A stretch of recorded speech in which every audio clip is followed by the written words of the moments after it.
Shall I start? Yes. Well, welcome to the regular meeting of the Board of Library Trustees, meeting of September 13th, 2022. The time is 6:02 p.m. and I'll invite Ginger to call the roll, please. Trustee Ando. Trustee Cortez. Here. Actually, if you can please say here, Trustee Ando. Oh, sorry, here. Thank you. I was on mute. Trustee Lentini. Trustee Vadot.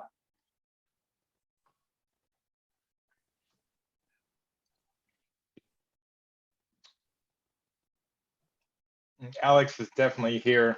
He is also doing some childcare, so I anticipate maybe he's slightly distracted. Okay, I'll come back to him. Chair Duke Hughes. Here. Trustee Vadot.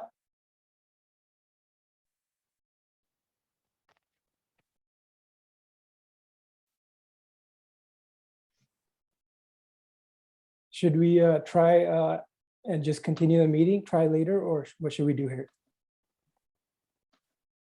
Yeah, we can try later because we did see that he joined and we see he's on the line. So Okay. thank you, Ginger. And if you can explain how the public can participate in this evening's agenda, please. Sure.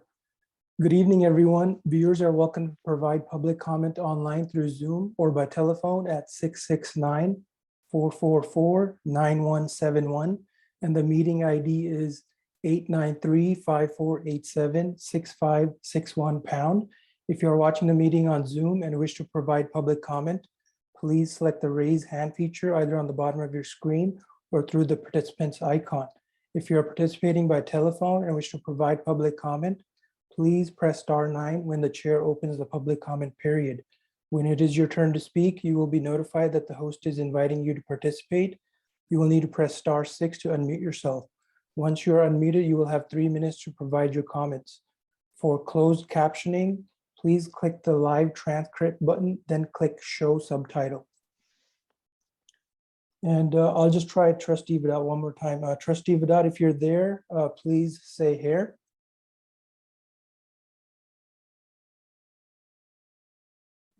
Okay, we'll come back after the next item, maybe.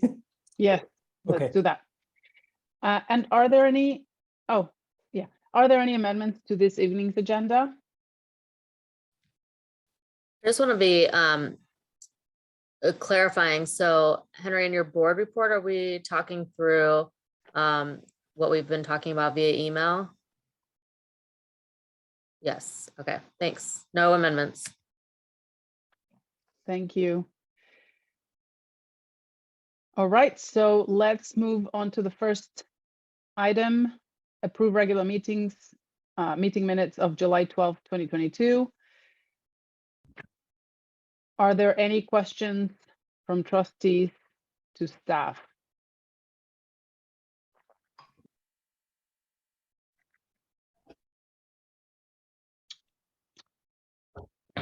And any public comment?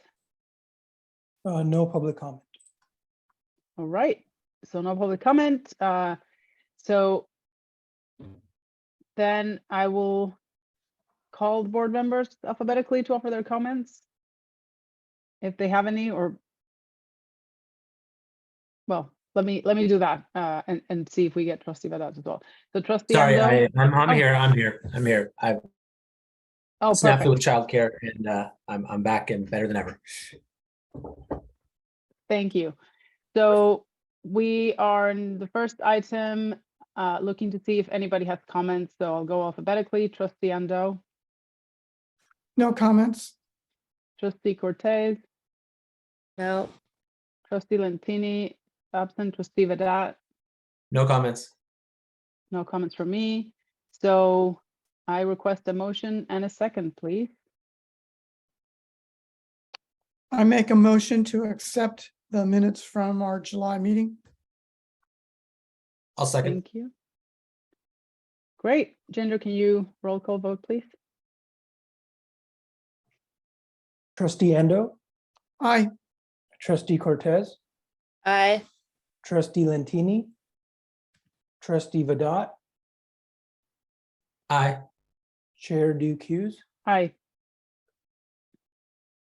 Thank you. Let's move to the second item, public comment from the audience regarding items not listed on the agenda. No Figure- public comment. No public comment. Great. Third item is introductions, awards, recognitions, presentation. Presentation by Jill Tokutami. Great to see you, Jill. After seeing you in person earlier this too. week. Oh, yes. Hi. It's nice to meet your kids. Okay, so I'm going to talk to everybody about reading buddies. I'll just share my screen.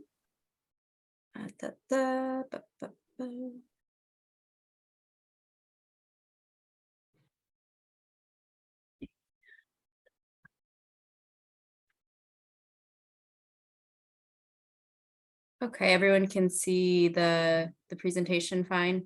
We All right. can. Okay, Yes. so I will be talking about Reading Buddies. This is a program that we've done in the past, and we're just restarting it now after being on a hiatus since the pandemic. Okay, so a little bit of background. This is a volunteer reliant program that is facilitated by the library that supports emergent readers. So we started it at the downtown and Pickleweed libraries in the spring of 2016. It's always been very popular with a very high wait list. We did pause it in March of 2020, of course, and we haven't resumed it since due to safety concerns, as well as just staffing capabilities. The way it works is we pair adult volunteers, and actually Eric Hahn was a reading buddy before he was on the board, fun fact. So it pairs adult volunteers with beginning readers, generally in grades 1 to 3. We do make exceptions of kids who are a bit older, need some extra support, and they get a standing weekly appointment where the child reads to the adult for 20 minutes. So it's the child reading to the adult. Logistically, our volunteers commit to 1 to 2 hours, sometimes more, at a consistent day and time per week. And they commit to, we do it by semesters, so they commit to September through December, and or January through May. A lot of our reading buddies just are reading buddies. We use them every semester and they love coming back again and again, but they don't have to. And then during their standing appointment, they meet with, or their hour to 2 hours, they meet with 3 to 6 readers, so a kid every 20 minutes, and they see the same kids each week, so they get that consistency. What we do as library staff is we facilitate the volunteer solicitation. We interview the volunteers, we schedule them, we promote the program, and we do the scheduling with families and manage the wait list. And the way an appointment works is in the beginning, it's a little bit clunky and hectic, but then everything kind of just runs itself after the first few weeks of the appointment. But generally, the child will check in with the staff person on desk. The volunteer will then greet the child and the parent, and then the child chooses what book they want to read. That's very important. And then the child just reads to the volunteer while the volunteer supports them and listens and encourages. They can offer correction for pronunciation, and just as any adult would listen to a child read. They also offer guidance, like if the book is too easy, they might say, great job, like let's try something a little bit harder, if the kid's just breezing through it. Or if the kid's getting frustrated, they might stop them right there and say, let's pick a book that's going to be a little bit more on your level. It's just offering that kind of guidance. And then they do that for 20 minutes and then they say goodbye, and then they see each other again the following week. So our volunteers they come from all sorts of backgrounds. A lot of them are retired. Some of them are retired teachers, but they come from all different sorts of professions and industries. They are not generally trained literacy tutors, but they are just enthusiastic listeners who are willing to volunteer their time to encourage kids and offer support. The readers are beginning readers. So when I say beginning readers, I'm talking about kids that are reading, if you can see right here, these ER level books. So like the Frog and Toad, the Elephant and Piggy, all those kind of books that have the controlled vocabulary. So they're actually easier to read than a picture book. And they have various levels within that range. And they're still working on decoding. So they are in the learning to read phase, not in the reading to learn phase. And if you think about how hard it is if you imagine like how challenging reading can be for us to read and not get distracted, and if you're also putting in the equation of like decoding words, it's really hard work for them at this phase in their learning how to read. Like I said, they're in grades 1 to 3, although we get 4th graders, we get 5th graders. We've even had a 6th grader who they're still in that phase where they're reading those books and they're working on their decoding, and we're gonna let those kids participate too. The majority of the kids come from homes where English is not spoken at home. So this program is particularly valuable to them because it allows them to read with an adult who is a fluent English speaker, which they may not have access to at home. They likely don't. So for our 2022 restart, this is the timeline that we're on. At the end of July through mid-August, I started putting out a call for volunteers. Then mid-August to the first week of September, I was interviewing and scheduling volunteers along with other staff members. The first week of September through now, we're promoting to families and we're gathering our wait list of interested families. And then again, we're starting to go through that wait list and actually scheduling families for their appointment. And then I had to push this out a little bit because promotion has been a little interest. It's taken a little bit longer than I initially anticipated for interest to gain for the program. But so I'm pushing it to a week out than it initially was planned to be. So it was supposed to be next week, but it's actually going to be 2 weeks in 2 weeks. We're going to start the program and it's going to run through the 3rd week of December. So the call for volunteers, the way I did that is I started by emailing our existing pool of volunteers from before the pandemic.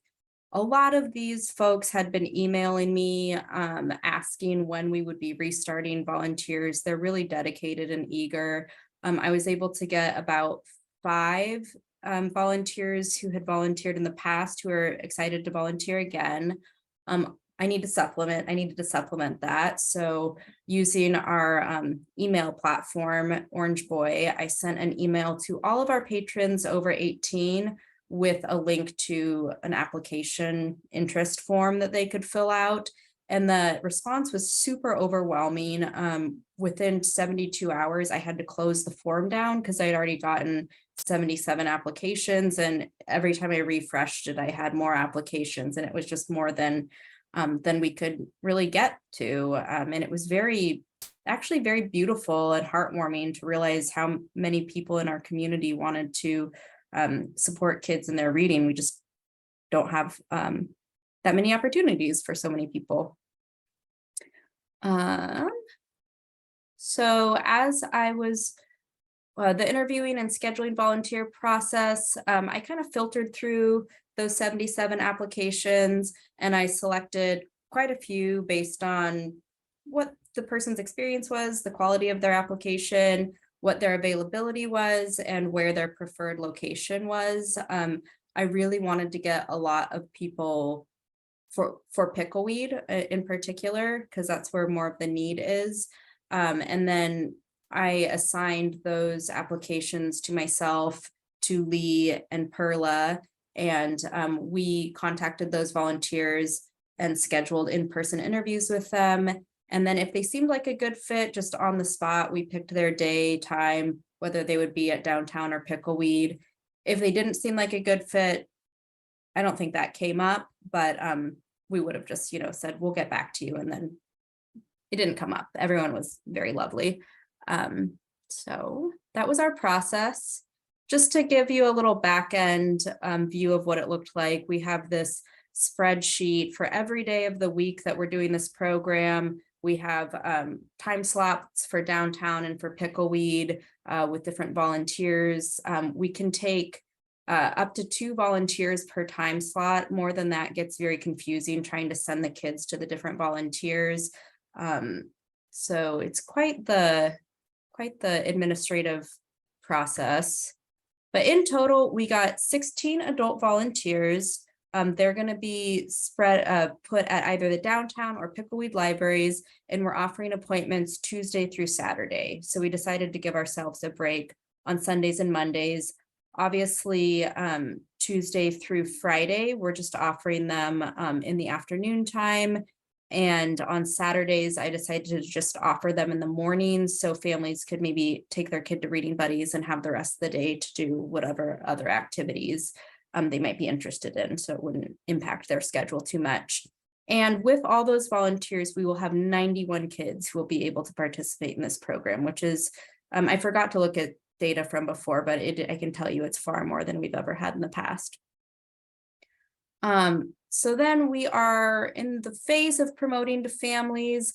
I wanted to start out really slow, just based on in the past, Reading Buddies has been highly competitive. And so I didn't want to preference families who had access to email. So I started by just putting flyers at both locations and also posting to the Pickleweed Facebook page. And the way that sort of the community within the canal works is there's sort of like certain families are kind of active on Facebook and they'll see like, oh, Reading Buddies is happening at the library, and then they tell everybody. So even if families aren't on Facebook, putting things on Facebook is a good way to get the word out. Interest was slower than I thought it might be, which makes sense because we haven't done it for 3 years.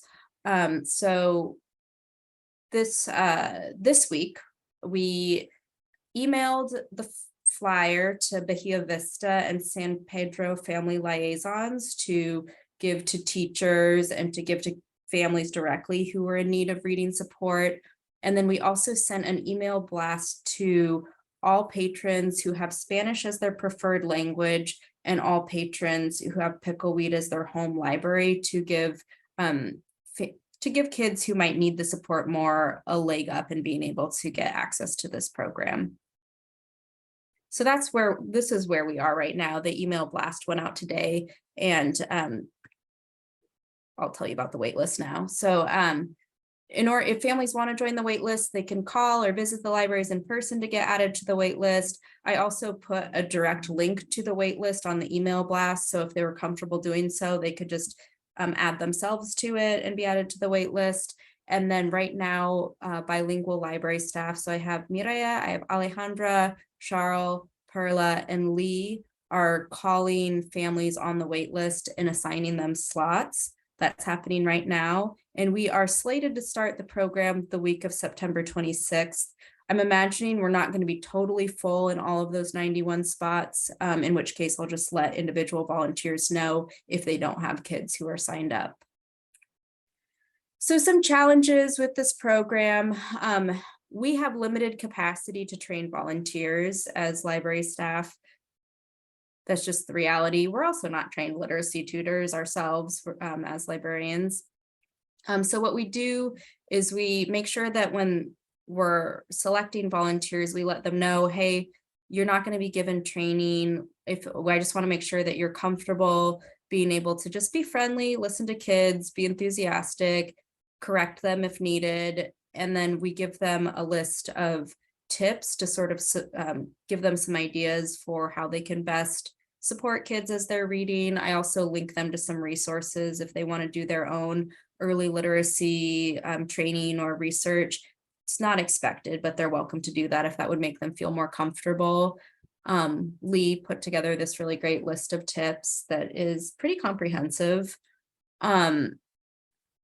Another challenge is in the past, we've had unreliable volunteers, which creates a big challenge for library staff, because if you can imagine, a volunteer cancels at the last minute or doesn't show up, and then we have 3 kids who are wanting who came and are wanting to read. So then we're running around trying to find some teenage library page who's willing to listen to them read. Or if they give us enough notice, we do have some on-call reading buddies who we can contact. But for that reason, we are no longer allowing high school students to be reading buddy volunteers. In the past, they were like the kids loved the high school students, but it was just too hard with their schedules and just general instances of them being teenagers being unreliable. Not across the board, just that was our experience. Participants can also be unreliable, which is unfortunate for our volunteers because they are volunteering their time. And if there's a long wait list, it's not fair to other kids who would be showing up. So at the start, we give them a bilingual card with expectations of we need you to show up, we need you to come on time. And after 2 no-shows without giving us notice, they do forfeit their spot and it goes to another kid on the wait list. A huge challenge is parking at Pickleweed. In the past, we were putting cones out for the volunteers, but we're not actually allowed to do that. Parking doesn't condone that behavior.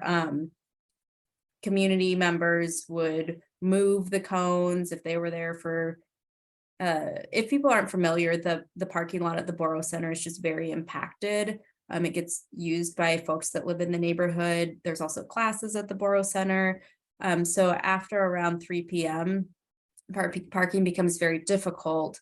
So for our volunteers at Pickleweed, it's really helpful if they live in the community and they're able to walk to Pickleweed Library, or if they come at 3, they can get a spot. But if they come at 3:30, they're probably not. It's unlikely that they'll get a spot. So as long as they get there early enough, they can get a parking spot. And then there's just the daily challenges of staff coordination. This obviously, there's a core number of us that are really in the weeds, like putting this together, but every library staff person has to be able to facilitate the kids coming in and getting set up with their volunteers. It impacts everybody and everybody has to know how the program runs and what's going on. There's the noise of the library space, trying to get the kids to have they're not gonna have a quiet place to read. They just have to work around that. Physical space constraints, finding a place to sit and read can sometimes be a little bit of a challenge, and just other things like that. And there's also obviously great rewards. So for the readers, they're getting, they get consistent practice. So research shows that kids who read 15 minutes or more per day really accelerates their reading growth. Obviously, this is 20 minutes once a week, but it does set those habits in place. And it's a good, if they are getting that consistent, at least 1 day a week practice. It enforces that reading is pleasurable and the library is a positive, safe space. It's bringing families into the library, and that allows us to tell them about our programs and our services and connect them with books. And it also, particularly at Pickleweed, it allows us to do some education about ways that parents can support their kids learning how to read, even if they don't speak English themselves. So on the side panel here, I have a photo. This is from Colorín, Colorado, which is a website that offers resources for early literacy to educators and families in English and Spanish. And the title of this one is just reading to your kids, reading with your kids, even if it's not in English, increases their literacy skills. So just letting people know that you don't have to be an English speaker to be able to help your kid learn how to read. And then it creates really sweet, positive, intergenerational, and sometimes intercultural relationships between the kids and the reading buddies. Really positive on both sides of that. So really quick, why we're not doing this at Northgate, or why we're doing it at downtown in Pickleweed. We just demographically at Northgate, we tend to see older adults, we see adults with cognitive disabilities, and we just see less families with kids in early elementary than we see at downtown in Pickleweed. In terms of need, this program is really great for families that don't speak English at home, and 48% of Canal residents speak English less than very well based on data from the redistricting.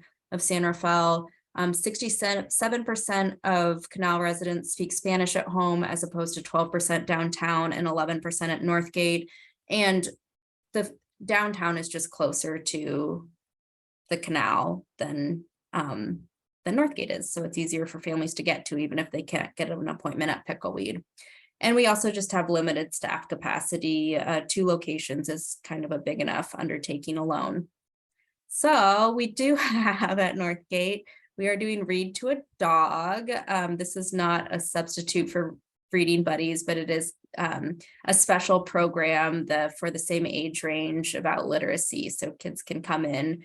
I think we're actually doing it September through December once a month, having a dog from the Marin Humane Society coming in, and kids can get an opportunity to read to the dog. And that's it for me. Sorry, that was quite a bit longer than normal. So any comments or questions? Stop sharing. Thank you so much, Jill. This is really great. And my kids have benefited from those programs in the past, so glad they're back. Before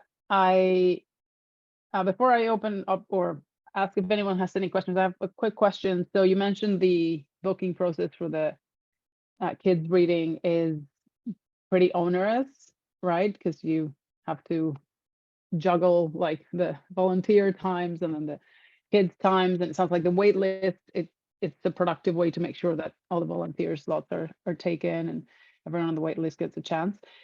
Is there any online booking ability? Like I remember when you were doing the 3D printing, there was an online booking that would tell you what slots were available. So wondering if that's an option to just make it easier for staff to not have to book. We're on the phone. using, we're gonna use Excel. I don't know that there is a software available that would work for this particular type of like breakdown, and for families to be able to sign themselves up. There's just like a little bit of a technology barrier, so it's a bit more equitable for them to be able to call or visit in person. Yeah, it's a big undertaking. There's lots of moving pieces, and for now anyway, unless something better comes along, it's just a lot of Excel and SharePoint, and I'm even using a binder for staff who are sitting at the kids' desk so they can reference it. Yeah. I was wondering if because the technology barrier is real for many families for sure. Wondering if for those families who would be able to use, I don't know, sign up or a shared Google document or whatever, that could be an option. Just to make it a little bit easier for staff. That would be nice. Yeah, for now, this is what we're doing. Hopefully something, I spent a long time thinking about the administrative way to make it easiest, and I couldn't find any like quick, like easier solutions other than just putting together spreadsheets, unfortunately. But yeah, if you think of anything, let me know. Yeah, I mean, even so on your end, you might have a spreadsheet or something where everyone is putting in what they receive, right? From the family perspective, they have to call. Could they email with some availability or right? That would be fine. Yeah, and on the email that went out to families, they could there's an Excel form that they can that puts them directly on the wait list, so they don't actually have to call or visit in person. And some did that. Some families did that. More families were calling and coming in person just based on the kind of tech barriers and what's easier for people. And it sounds like you have enough interest and enough people coming in on the phone or in person that to fill all the slots. So that's fantastic. And also, I mean, right at the beginning you said you had overwhelming response that you had to shut down the form. That's just fantastic, and really speaks to great outreach to possible candidates. So it's great that you had a lot to choose from. Yeah, thanks. Great. Any other questions from trustees? I have a quick question. is there any interest in expanding your program over the summer? I noticed that basically it's syncing up with the school year at this point. Yeah, during the summer, we are pretty overwhelmed with summer program enrichment programming and our summer reading program. We historically have not done reading buddies over the summer. Yeah, we kind of do tend to follow the academic calendar of like offering our academic type programs during the school year and then doing more still, you know, really valuable, and a lot of them do have academic value, but more like kind of fun arts enrichment, like outdoor sort of programming during the summer with the summer reading component. So we still are encouraging kids to read during the summer. Yeah, not at this time, but that's not to say we wouldn't do it in the future.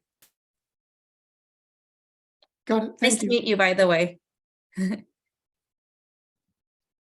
Jill, no question, but just wanted to say thank you. I love this program. I wish the Zoom had heart emojis. Thanks, Amy. Appreciate all your hard work and your team's hard work. Thanks a lot. Any other questions or comments? Quick question. What's the age range for the dog read to a dog? Anybody can do read to a dog, really. We're not going to turn people away, but I think we say independent readers, but yeah, I mean, I think if teenagers wanted to read to a dog, they can read to the dog. If a 5-year-old who wasn't reading independently wanted to pet the dog, they could pet the dog. You guys should come by. Oh, definitely. Yeah, it's a very cute program. Yeah, wonderful. Great. Well, thank you so much for your presentation. Any other comments or questions? We should ask Before- for public comment. There's a member. Public there's a- comment. yeah. Ginger, could you ask for public comment? All right, yes, we do have an attendee. If you wish to provide public comment and are watching this meeting through Zoom, please use the raise hand function to let us know you would like to speak. If you are participating by telephone and wish to provide public comment, please press *9. When it is your turn to speak, you will be notified that the host is inviting you to participate. You will need to press *6 to unmute yourself. Once you're unmuted, you will have 3 minutes to provide your comments. I'm just going to give this person a few seconds here to see if they're see here. Okay, it doesn't seem like they're interested. Thank you, Ginger. Okay, in that case, I will see myself out, and I hope everyone has a good rest of your meeting. Thanks, Thank you Jill. so much, Take Jill. care. That was Bye. amazing. Thank you. Great. Okay, so item number 4, prioritizing people, prototyping modern library services in the downtown Carnegie Library. Yes, item number 4, I will provide the presentation. Perfect. I'll be sharing my screen, just a minute.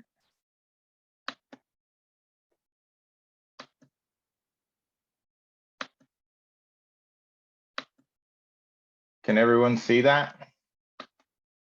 Yes. Yep. Awesome. So prioritizing people, prototyping modern library services in the downtown Carnegie building.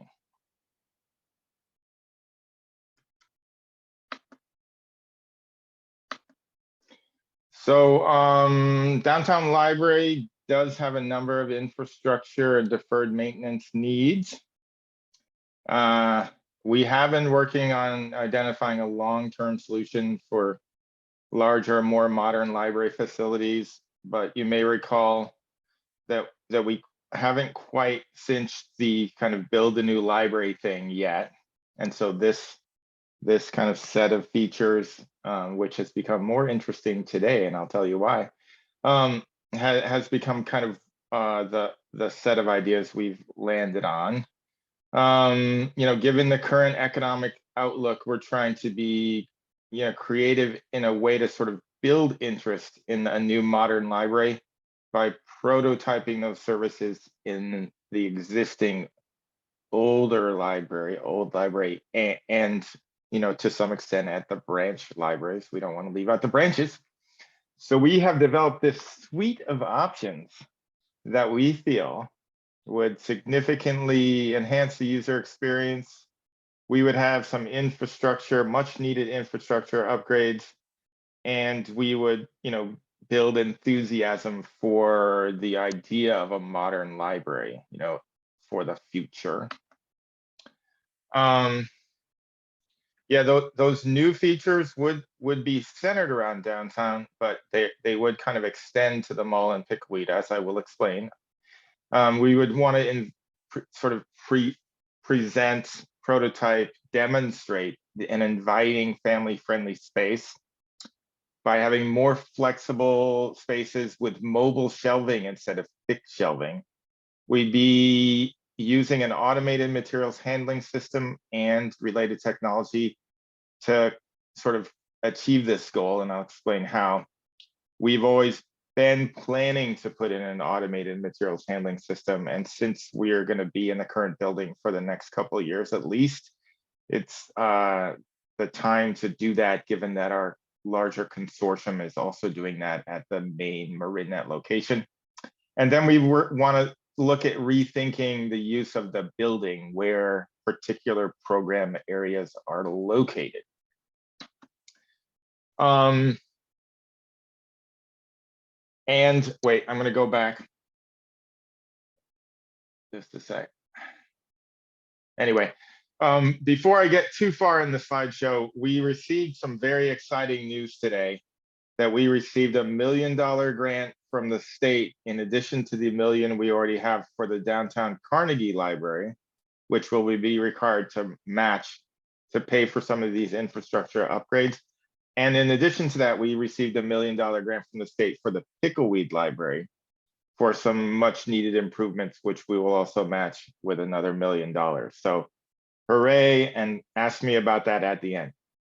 So the automated materials handling system, for those of you who are new to the board or may not know as much about this, it's become standard technology in public libraries in general, but less prevalent in Marin County, but it's coming soon.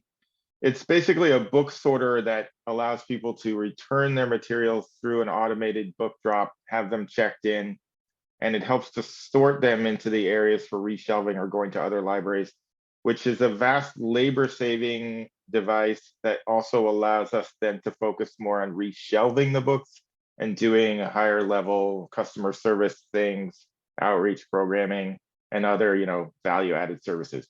So we're planning to install this at downtown, and you'll see it in the diagram. We discovered in our research about this automated materials handling system that there's an attendant technology called IMMS,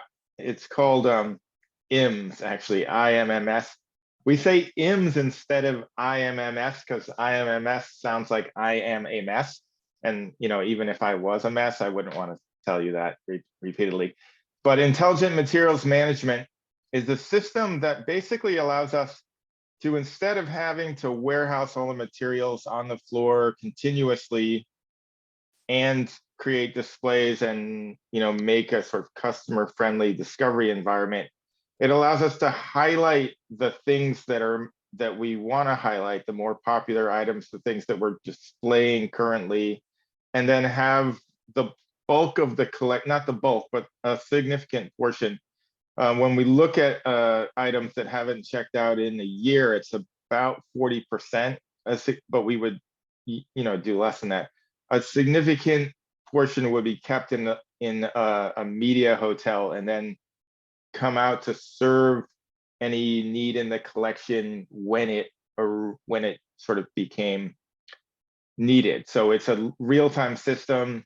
It's a little bit complicated, but basically it leverages the idea of a floating collection where things would go to Pickleweed or to the mall. If there was a display there they were needed for, they would go to fill a hold, they would go to the media hotel, but it makes the collection a little more dynamic and less of a static set of things sitting on a shelf. It kind of energizes the entire collection. And we're excited to be possibly, if this works out, this is all sort of in the realm of ideas, but we've been talking to the vendor.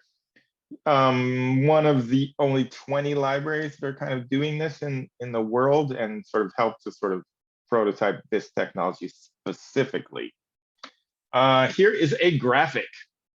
So you'll see at the start here, that's where the AMH has an injection station. The person returns the material. And it kind of is constantly looking to see where this should go. Should it go to a fill a hold? Should it go to a display? Does it need to go to a shelf and be available? So it's like in the new item shelf. Does it need to go to Pickleweed or to the mall? Is there a hold on it from one of the other MarinNet libraries?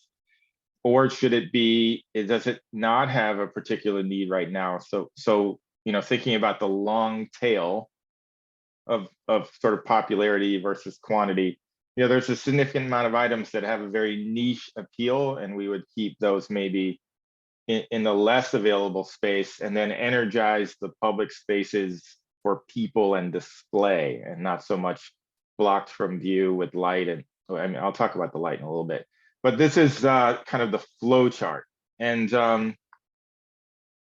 this would allow us then to have our items float to Pickleweed or to the mall, and have less of that kind of inflexibility of having items specifically always assigned here or there, though we would have, you know, a larger amount of Spanish materials at Pickleweed, popular materials at the mall, etc. Second element of the plan is rearranging services. So it kind of has been an issue, I think, with the fires specifically, that we noticed that children's services is not ideally placed in the former parking garage that was converted to, you know, library space. When it's smoky outside, it's really smoky in the parking garage area and in the children's area, which seems counterintuitive that you would put your children in the sort of most vulnerable area. That area also is harder to maintain, you know, cool or hot. It kind of loses heat faster.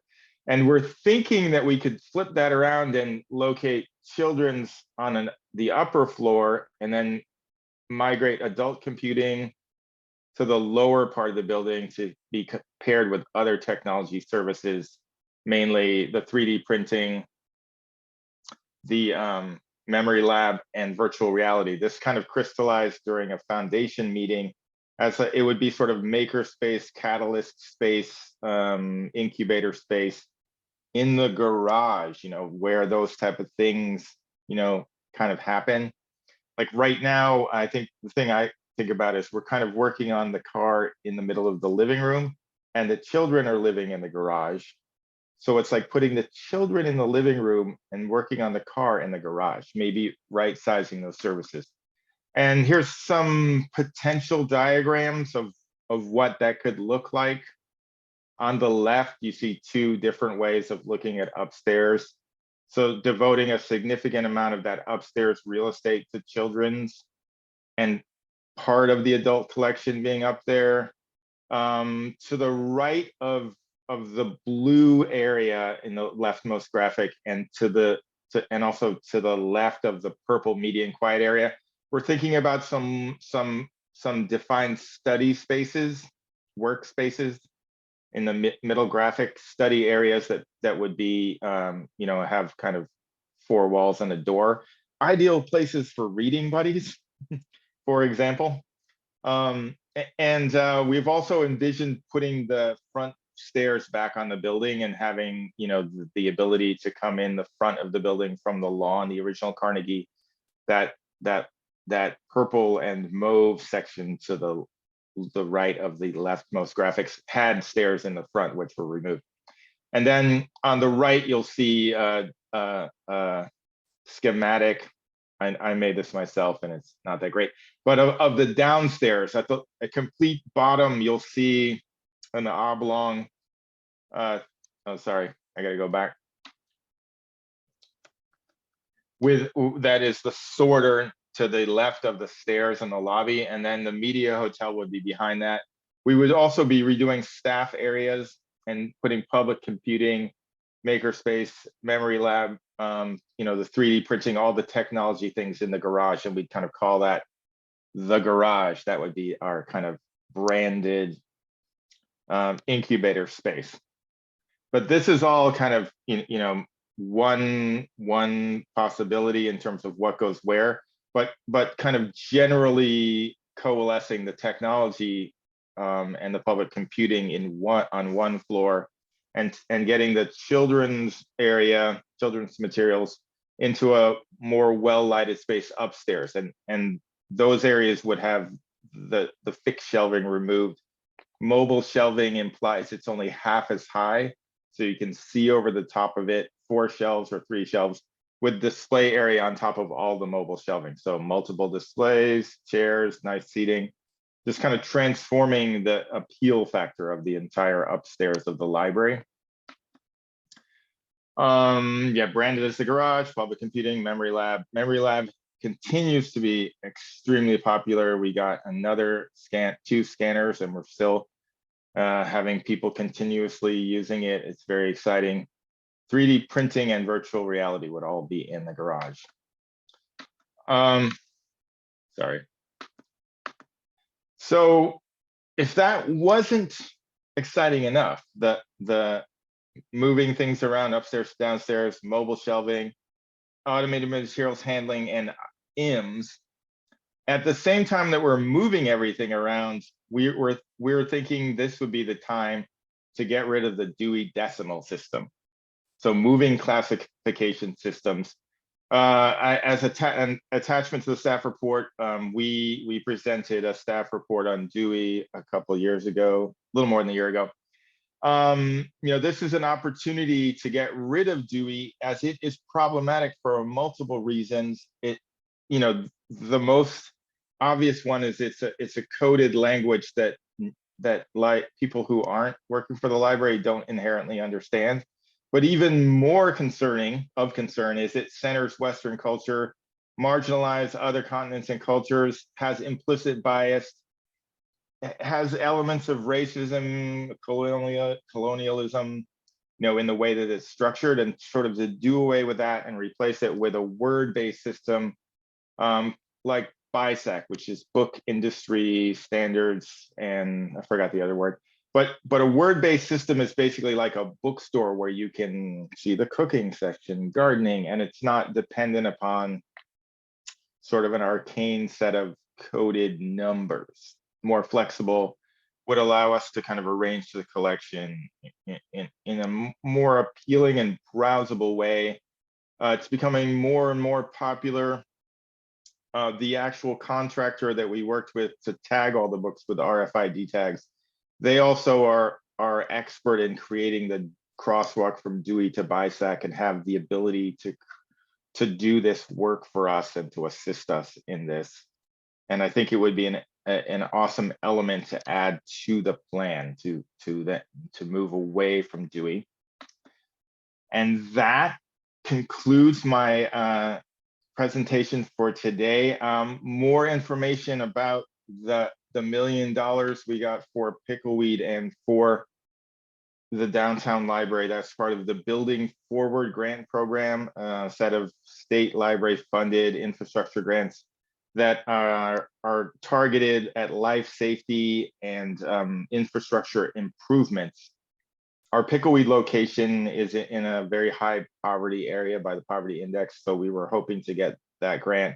Our Carnegie, and we got it, hooray. So it's $1 million and we have to match with $1 million, but we have that money from memorial funds. And the Carnegie Library is demonstrably a very old building with huge problems. We will be able to address the lack of a fire suppression system. The plumbing is very problematic. The electrical system is downright scary. We turn on the lights from the panel. We don't have modern electrical, as well as the roof and some asbestos. I think we're kind of very excited that we received that $1 million for the Carnegie, which we also have another $1 million to match with. It's less than we had hoped if we had gotten a tax measure to match, but it's definitely going to, you know, seriously help us improve the user experience at the downtown and Pickleweed libraries and at libraries in Centerville as a whole. And this concludes my presentation. Thank you so much, Henry. Any questions from trustees? First, I'll let Henry take a deep breath after that presentation. Congrats on the funding. Although that maintenance list makes me think I need to put my daughter in a bubble suit before I bring her downtown anymore. But I just had a quick question on the algorithm. What are the particulars on it? Just because my thoughts on if taking certain things out of display or out of circulation, for lack of a better term, even though I know that's not the case, but like how is the algorithm going to decide like what is put out front and what goes into the hotel, et cetera? Because I just worry about maybe certain materials, maybe there being like some adverse impacts there or disparate impacts. I mean, Yes, good question. So the algorithm is completely up to us. Like the Sacramento's using it, and I think the so far, we have the ability to kind of use it in a way that suits us and to experiment. I think 10% was the what was advised, the amount you might put in the media hotel. But also our media hotel would be located right next to the sorter, and we would see it as less available, but not like offsite storage or put away and not accessible. Like you could get anything from there, it would be in the catalog, and we would have it for you in a matter of minutes. Like if you were on site and if you placed to hold it. So we would want it to be not things squirreled away, but just sort of less accessible. And the algorithm is like there's a dashboard and we get to determine it. So we're actively curating the collection and deciding how much would go there. I had thought we could go as high as 25% in order to maximize space for people and to see how that would work. But it would be in the essence of prototyping something that we would be experimenting with. Maybe we need it to be less. Maybe we could, seasonal books would be, it would depend on the season. Summer would be different than the school year. Holiday books would come out and go back. And there's a lot of little sub areas, if we were responding to it's such and such month, those books are coming out. So I wouldn't see it as, it had been suggested when we talked to the vendor, do we have offsite storage? But I think that would create less accessibility, and we want it to be very dynamic. I mean, because it's working with live information in the system, stuff ideally is cycling out of there, and it's chaotic storage. I mean, part of the reasoning is it's like more efficient to put things away and get them out with chaotic storage than with the traditional index storage where you have to, like the ability to take things out and fill holds, because response to hold requests is like a huge part of what we do. But at the same time, we're being more mindful about the discovery and the browsing experience, which we're kind of doing in a sort of less thoughtful way. It's kind of like slightly an afterthought than the warehouse, whereas actually that's more important, to make the entire library a display space, which we only kind of think about sometimes, and the kids area does it the best. So yeah, the algorithm isn't determined. Go. Oh no, one thing that I learned, and I have been saying, I keep saying because I thought it was so interesting to me, but actually the 3 middle shelves in the current stacks, books that are on those 3 shelves are checked out at significantly higher rates than the books on the top and bottom shelves. And so by kind of having a more, I know Henry's laughing because I say this all the time, but by having by having a collection that rotates and has those books kind of floating through different locations within the libraries, we would actually be promoting those books that may be in the media hotel for a little while, but then get kind of more active display. We'd be promoting them better than we are now when they're stuck kind of on a top or bottom shelf, which I thought was really interesting. Yeah, I think that's awesome. I think my concern, and I think the thing here is transparency, maybe with patrons, because I think one of the concerns, obviously, kind of like nationwide, is this move to censorship. So my concern was if this algorithm comes in, there might be that kind of issue where maybe it's not necessarily the truth, but because we're just patrons are seeing things leave the shelves, et cetera, they might think it's a censorship issue. And I think just maybe transparency will be the name of the game, or a part of the process with patrons. Yeah, part of that I had imagined actually a clear glass or plexi wall where you could see in there. Like you look in there and you see the stuff there, so it's perceptually the same amount of books. The same way we wanted to have a clear window into the sorter so you could see the book come down the conveyor belt and move over here. So transparency in terms of the way we describe it, sort of less immediately accessible or some other word, but not inaccessible, and being able to actually go there and look, and us being able to, like, my mind was blown when before I became a librarian, I was at the Redwood City Library by the railroad tracks, and I asked for a book that they're supposed to have, and it wasn't on the shelf, and the person got up from behind the desk and walked into the back room and got it off a cart and gave it to me. I was like, this is amazing. like I'm so used to being like, if it's not on the shelf, you lose, you have to wait. And so we would be demonstrating that, I think. But you make a good point. I think that it could be misconceived that we were getting rid of stuff. So that would be something we would be very mindful about. Is this going to replace in the hallway outside the current children's library en route to the bathroom? No, we need that hallway for getting to the elevator and the Yes. bathroom. No, but my point is, like, the carts that are there, like that is my favorite place to go if we can't find it on a shelf. I go there, and many times we found it, especially items in high demand that my kids are reading and their friends are reading. But also it's also my shortcut to say, I wonder what others have been reading that I'm just returning. It's probably good stuff, and sometimes I pick stuff from there. So I'm wondering if that's the utility of this new Well, system. not so much. I mean, I think we would have more carts because there would be more stuff to shelve faster, and we would Mhm. continually have carts out ready to shelve, and we would encourage you to browse them. So things would go to the carts, and then they would go either to the shelf or to the media hotel or to a display. But that would still be a feature. Yeah, I mean, and all the books that are featured at the entrance of the library, many of them I take out.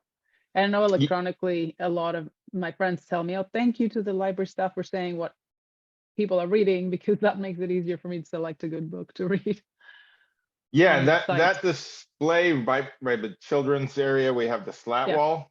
That's So great. we would want to, do that times like a That'd be amazing. 100-ish, more of Yeah. that. Yeah. That'd be great. Yeah, I have two questions, Henry.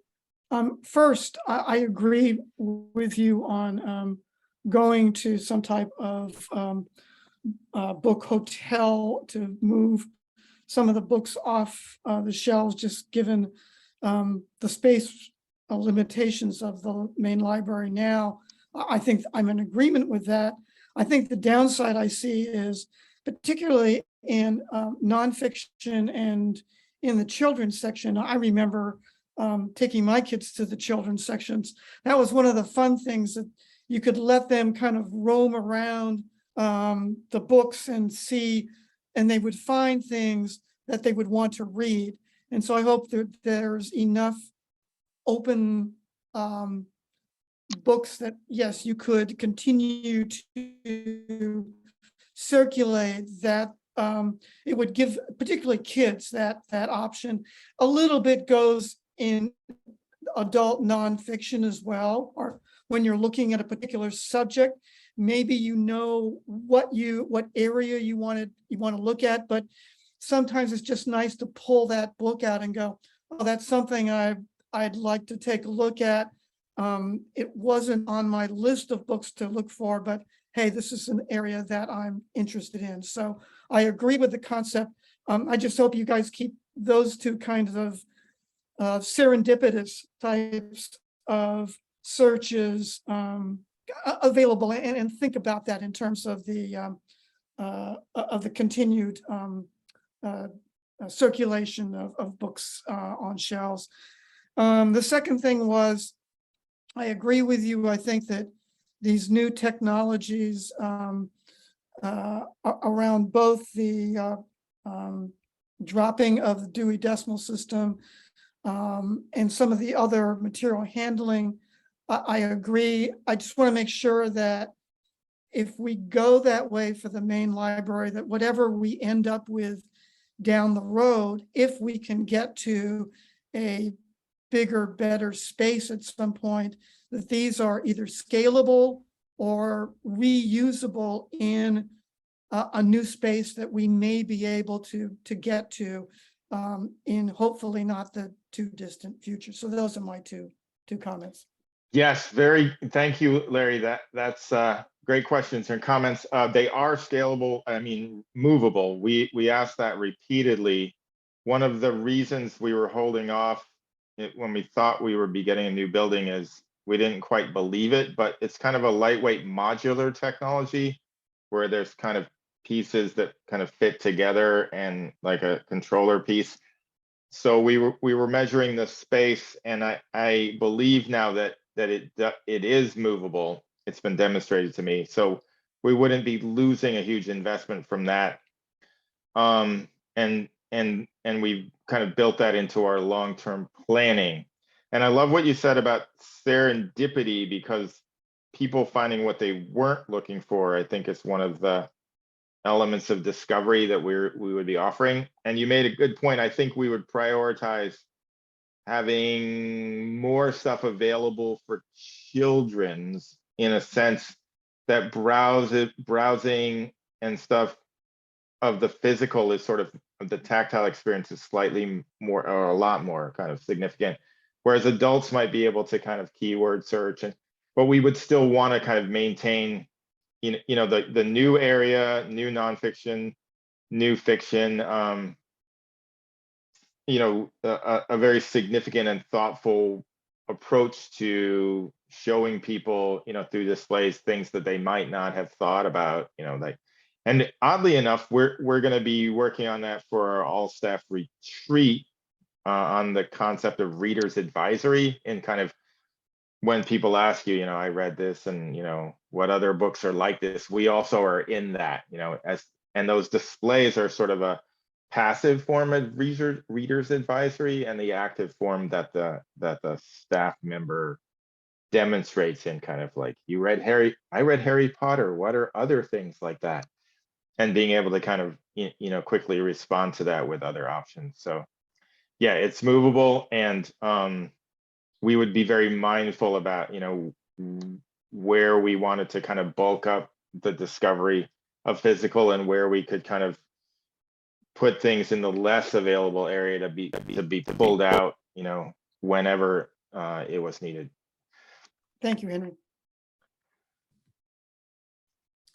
Hey, Henry, thanks for this. And I know you're super excited to get all like I know there's been water issues when it rains and electrical issues. So I know you're very excited to get that going. So happy for you and the staff that you'll be able to do that. I had a question. Do you mind pulling up the picture that you did, like the plan? Sure, just a sec. Thanks.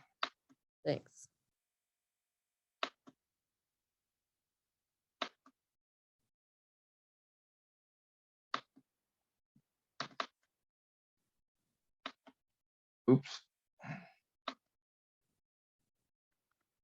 There we go. Well, thank you. Okay, so I would just love to hear, where the children currently are, and I totally understand your reasonings of, wanting to move them upstairs, and maybe I apologize, I have had to step out here and there. So if you answered this question, I can ask separately, and we can talk separately over email. But in the children's area, it's contained, right? Like there's one way in and there's no stairs. Like you feel like you can, if you have an older kid, a slightly older kid, you can be in one corner while your little one's in the other corner. And so I'm just wondering, is there a way or have you talked about how to do that with moving him upstairs with all the other groups? Yes, this has been one of the concerns.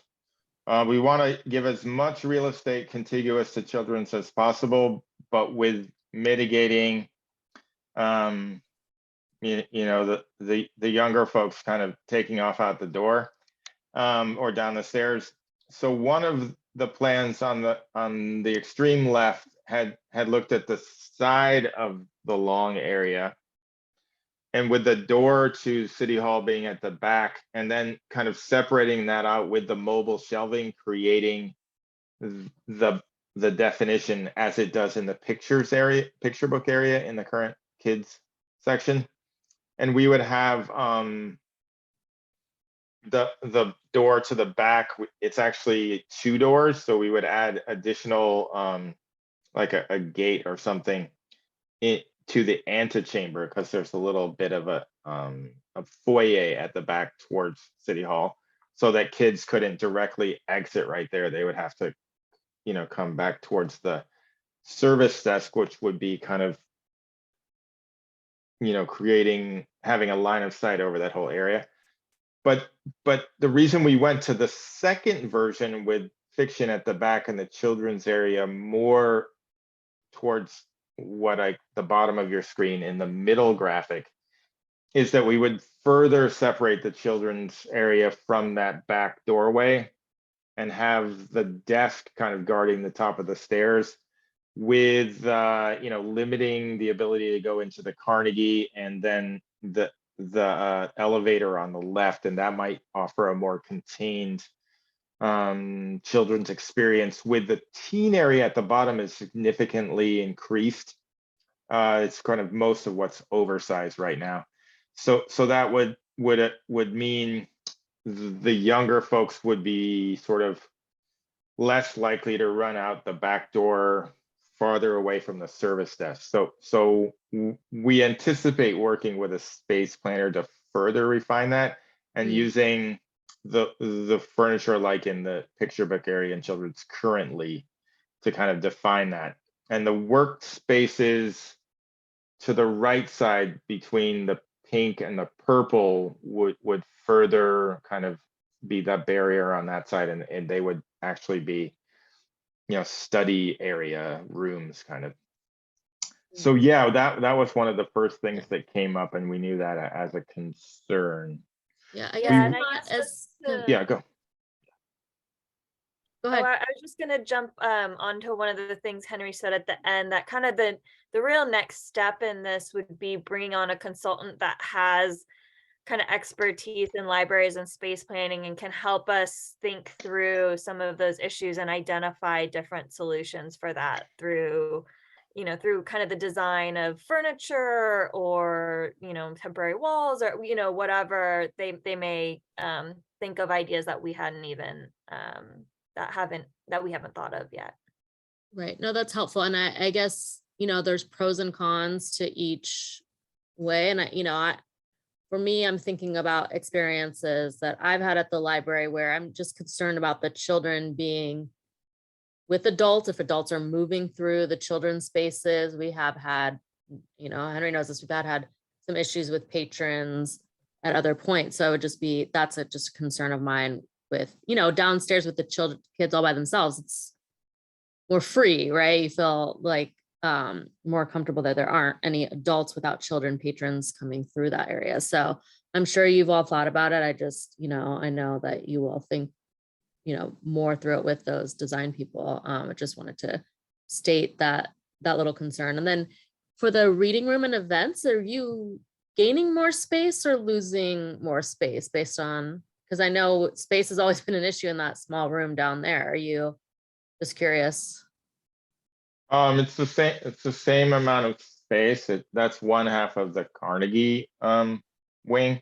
So currently there's periodicals in there, and a bunch of tables around the perimeter, which people sit at with their laptops. So I think related to your previous concern, you know, there's a certain locus of interest for adults and the internet, and we would be removing that from this floor and putting that downstairs.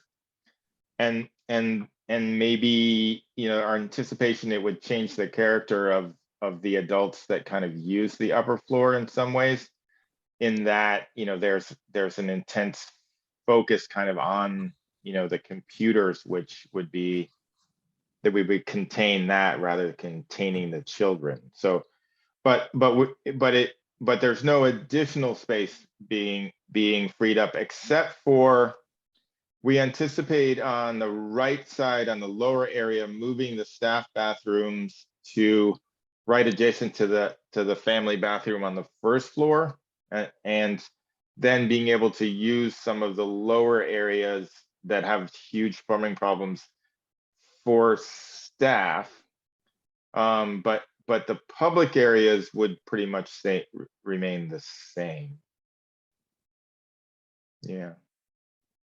With the caveat that creating, if we were able to add the stairs at the front, that would take away a little bit of memory lab space right inside where the stairs used to be. But would also, we've experienced, if there's an emergency in the building, people who are in the Carnegie area have no way to get out. Right. Yeah. I remember that. Okay. Thanks, Henry. I think another part of this proposal I don't think Henry mentioned and isn't on here is actually converting the upstairs staff bathroom into another public bathroom.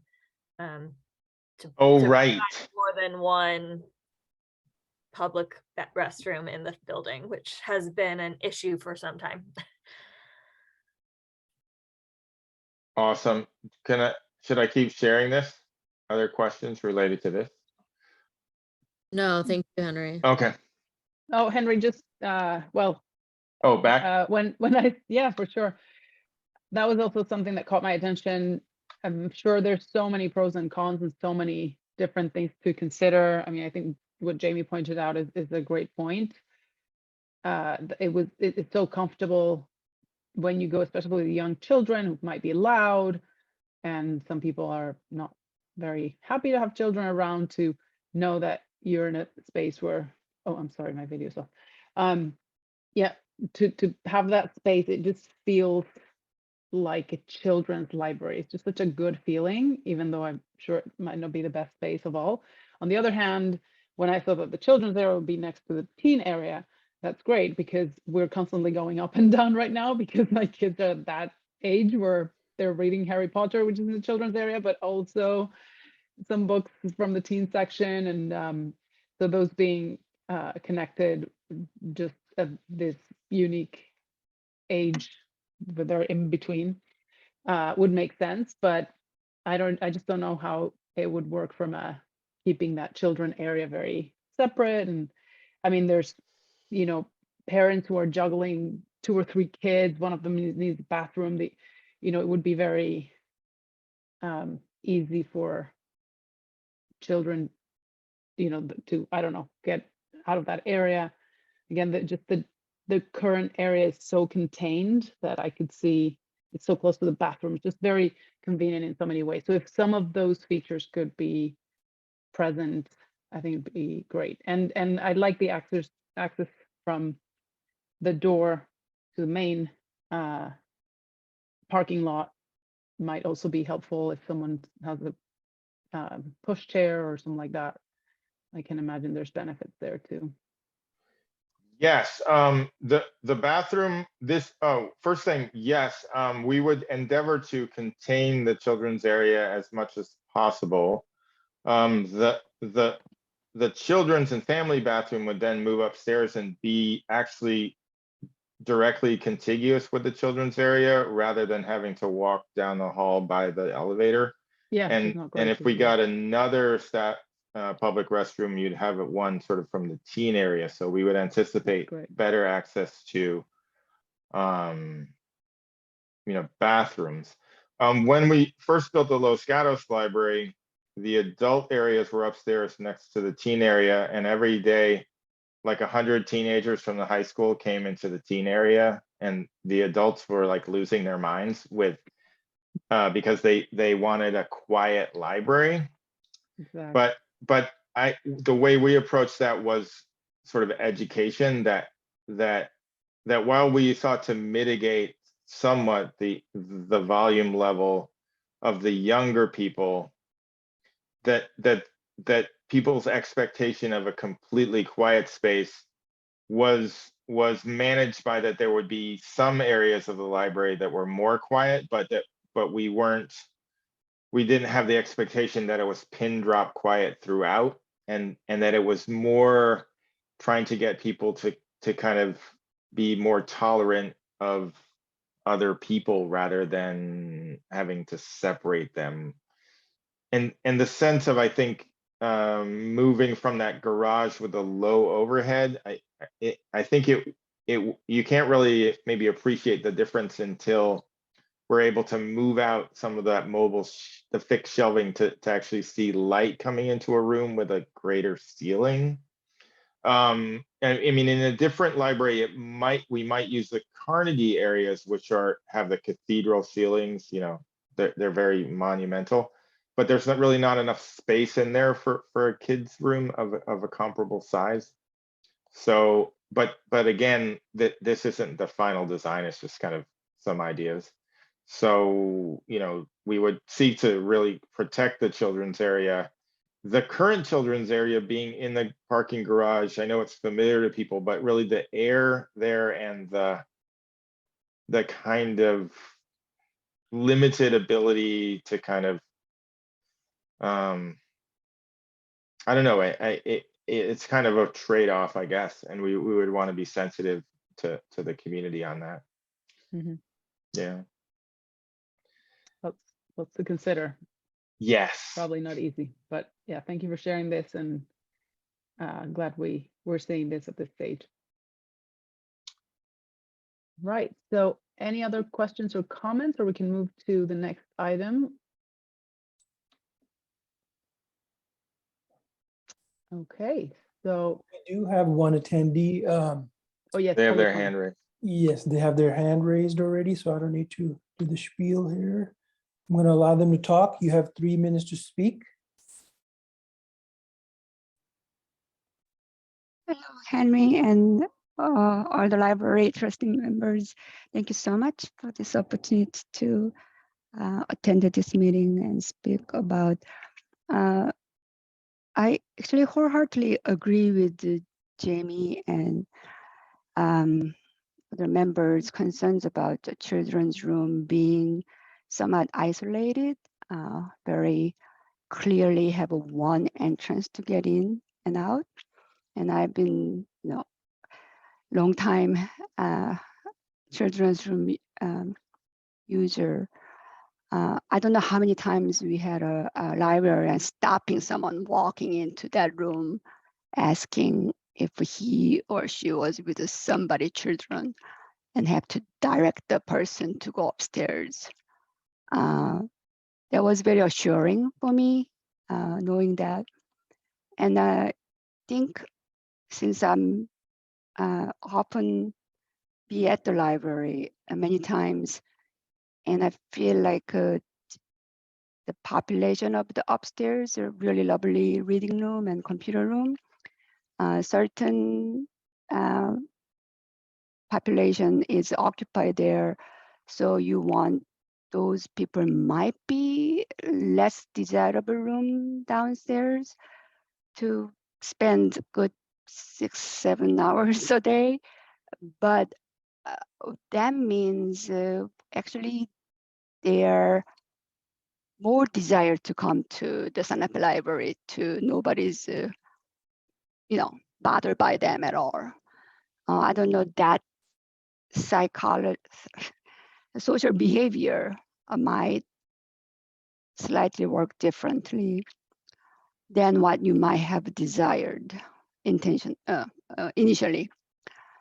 And this is just something that such a major change, as Director Kwafa mentioned, that it's just the beginning phase of the things, just brainstorming and just throwing some ideas. And I think it's very important for the real users who's at the library every week. I have many people that I know, see them often there, and let's get their input as well. And sometimes 30 seconds. Thank you. Sometimes mentioning of there's a designer's architect. I mean, I study architect, but they know better. They will figure it out. This is just something that not studying the actual people who's using the facility, that just removes the what is there for and who is there be there for. And I want to consider those things with some wider audience of the public to aware of this. Please finish your comments. Thank you.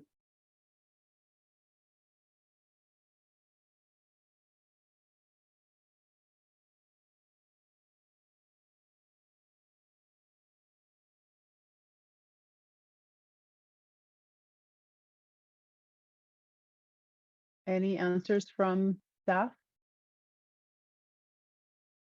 I think those are good comments, and well, you know, as they pointed out, you know, we are in the early planning stages, so I think there's a lot ahead of us to think about, and you know, community engagement isn't something we've planned yet, but I think it's going to be important to get. This is kind of the first stage of that, presenting these ideas to the library board and moving forward. So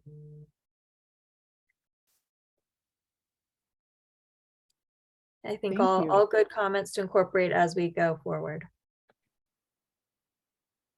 Great. All right, so we should move to the next topic, which is topic 5, other brief reports on any meetings, conferences, and/or seminars attended by board members. Trustee Ando.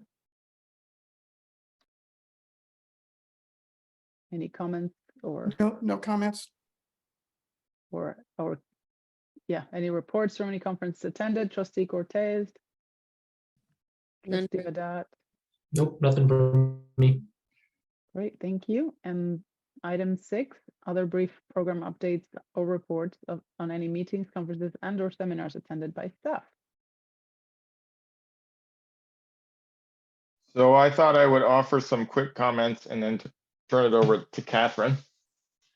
So NorthNet hasn't met, Measure D committee hasn't met, and the MarinNet board did meet. Topics of conversation were we're still talking about our cost sharing formula and redoing our JPA to address that. Potential collaboration among the MarinNet members and what we could do better. So we did do a survey on the cost sharing formula, but we haven't come up with something to replace that. And that's probably enough about MarinNet. And then a couple of items came before the council, and one was pushed due to public comment about another issue, and Catherine will address that. Yeah, so I think you all have received a few emails from Lindsay Lara, our city clerk, over the past month or so, and they're kind of focused on the city's recent efforts to standardize our boards and commissions. This has been kind of an ongoing process. This is actually the second stage of making these updates and kind of bringing all of our boards and commissions in line with common bylaws and policies and procedures. The first stage was in July, and that kind of tackled some of the boards and commissions that had more substantial changes. So like changes to the number of trustees or commissioners or committee members, more substantive changes to the bylaws, things like that. And the library board is going with the second round of changes. The email that Lindsay sent, I think, has a pretty detailed table of what the proposed changes are. And I think there was a question raised specifically about the proposal to remove kind of budget review from the library board bylaws. This is a change that's being made across all of the boards and commissions. It was removed from the Park and Rec Commission bylaws in July, and the Fire Commission bylaws in this upcoming with this upcoming proposal. Those were the only 3 boards and commissions that had that in the bylaws. None of the other ones have it. And really that's because the budget is the purview of city council. So this is just kind of clarifying those roles and responsibilities. Additionally, for the library specifically, and it's actually the only full department that has this, there is additional budget oversight from the Special Tax Oversight Committee. Because of Measure D, the library prepares reports on the Measure D as well as the general fund spending and revenues. And those are actually the reports that have been provided to the library board. The Special Tax Oversight Committee is not going anywhere, and we will be continuing to create those reports for them. We're happy to continue sharing the Measure D reports with this group, and you can ask us questions on those. And so that, that information is going to continue to be created and publicly available. So that level of oversight is still there and is for the library budgets.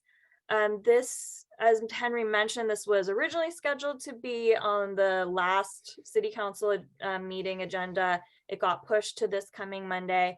Anyone is invited to provide comments either via email or at the meetings if you wish. And we're also happy to respond to any questions you might have, but that's kind of the background behind it, and the plan moving forward.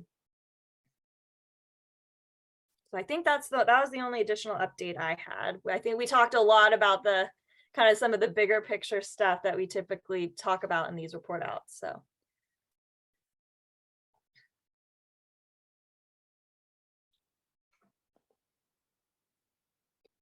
Any questions? Thanks, appreciate the clarification. Other questions or comment? Yeah, so I appreciate that update. Thank you. And I think what I didn't understand and still don't understand is why the conversation about changing the bylaws would not be coming to us first rather than going to the city. I just don't understand what that process is or why. Yeah, so boards and commissions are kind of at the will of city council, and city council sets the bylaws and kind of the operating rules and procedures. These changes there's different changes being proposed to every board and commission, and the decision was made that city council is a public meeting. That's an opportunity for anyone from any board and commission to provide feedback on these changes. And so rather than having a bunch of different individual conversations, it would be held as one conversation at the city council level, where the city councilors could hear directly from the board and commission members and respond if needed. Is there a reason why you both as overseeing these different boards, why you wouldn't want to bring budgetary, not even a review, but budgetary information, which I know we're going to do because we do it through the Measure D, but as those are specific public forums on specific topics, like you said, fire commission, right? And public works and all those, why you would do it separately via the city council rather than doing it at the specific board meeting per each area. Does my question make sense? Catherine, your face makes it. Yeah, I'm not totally sure if I understand the question. Ultimately the city has to provide, city council has the authority. Yeah, no, I understand that. Yeah. To approve and to change and to provide recommendations around city budget. So we have to provide those reports to the city council. It is not typical for boards and commissions in other agencies to have kind of review and recommendation oversight. And I think it creates kind of confusion on where who does have the ultimate authority and where that line is, and it does create additional level of kind of duplication of efforts. So I think that ultimately, and it really is not even within the city, that was not common for boards and commissions to have that included in their bylaws.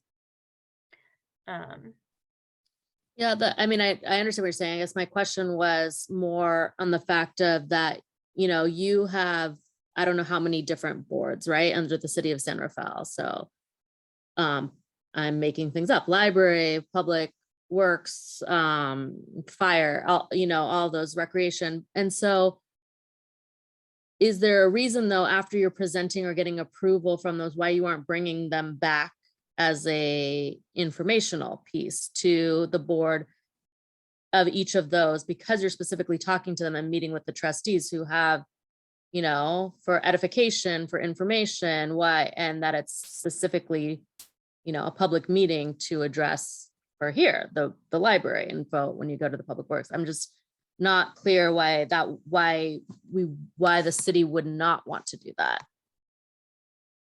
Mary, you had your hand up. Sorry. I think that a couple of things have occurred to me that may add to the conversation. I think the difference between reviewing spending and approving budgets is significant, and the difference between the city council, the active board with authority, and all the other boards except for planning commission or advisory boards. And so all the other boards are seen as satellites of city council, and city council is the active board where the budget is approved. So really no other boards have budget approval, and our board has never actually approved the budget. So what we had been doing is giving this board the information we give to the Measure D committee on spending, and that committee is specifically tasked with that.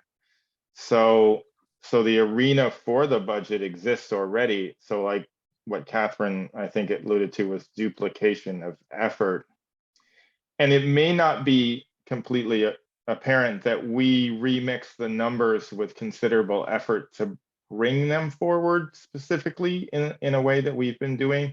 And so while I don't have any personal opinion about it, but we do seek to kind of be more efficient in the way that we kind of conduct ourselves, and it gives us more time to talk about other things. So I think it's sort of more an effort to standardize across and to kind of put the conversations about budget approval with the city council sort of directly. Yeah, and I think just to piggyback off of Henry, that idea that there are other existing city bodies that are reviewing those documents, and then that if we're bringing those same documents to this board, it's not only a duplication of efforts, but it takes time away that this board might be considering other program areas or things that are more within the purview of this group. No, I appreciate you both saying why you think it is. I disagree, and I'll just want to state that for the minutes, that I think that there is we're not approving budgets. We have been, since I've been here, I don't even know, Henry, how long, maybe 5-6 years. We have always looked at the budgets, and we've had very robust, interesting conversations and to learn more. So I think there's more of a benefit than it is not. And then that's sort of the statement that we can end that. For me, I don't have anything further.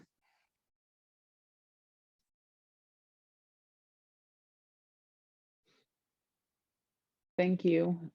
I agree. It's been really useful and interesting to be able to see the budgets and to understand where different parts of the budget go to, even if we're not the approver. And we can continue to send those reports as they're prepared for the tax oversight committee. So you'll still have that. You'll still get that information. Thank you. Thank you. Any other comments or questions? I have a question, and Henry, again, since I'm new, if this is something we can take offline, that's fine. I noticed that in the recreation memo from last Friday that you have 2 new staff members on the library team, and I'm curious, how many people are there on the library staff? Is 2 a large number, small number relative to turnover, new positions, that sort of thing? Again, I can take this offline if this is not a, Yes, good question. The library has, I think, and I could be slightly off, 24 FTE. These 2 positions are both half-time positions, and there are kind of on entry level, lowest on the sort of ladder of promotion, library aide.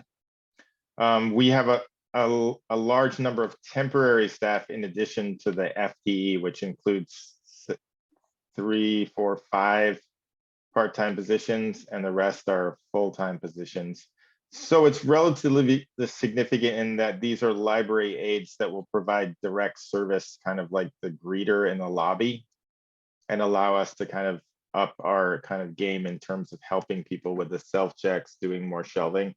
But the entire operation runs on about 40 individuals, a little more than half that are regular benefited full-time, and part of our represented group, and then a large number of temporary staff, both because all of our shelving staff are temporary, similar to lifeguards, and because we're a 7-day-a-week operation at 3 locations, till 7 at night, we rely on temporary and part-time people to sort of make the schedule.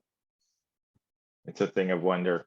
But yes, that's a good question. So it's pretty significant, and it's part of our getting back to normal. We still have 4 open positions, 3 of which are part-time and 1 full-time. So I think the staff are kind of still treading water a little bit to keep up with our regular hour schedule. We're opening at 9. We're open a full 7 hours on Sundays.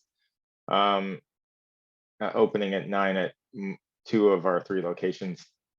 So when we hire those additional 3 people, we'll be able to, I think, have a little more of that work-life balance. thank you, Henry.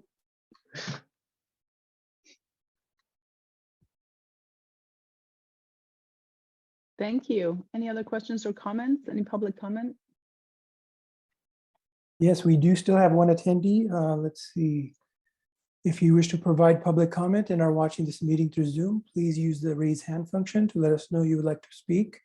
If you are participating by telephone or wish to provide public comment, please press *9. When it is your turn to speak, you will be notified that the host is inviting you to participate. You will need to press *6 to unmute yourself. Once you're unmuted, you will have 3 minutes to provide your comments. So I'm just going to see if this person is interested. It doesn't seem like they are. Thank you, Gender. So I think this is the last item. So that means this meeting could be adjourned, and the next meeting will be October 8th, 2022. Thanks, everybody. Thank you. Thank Thank you. you. Bye. Bye.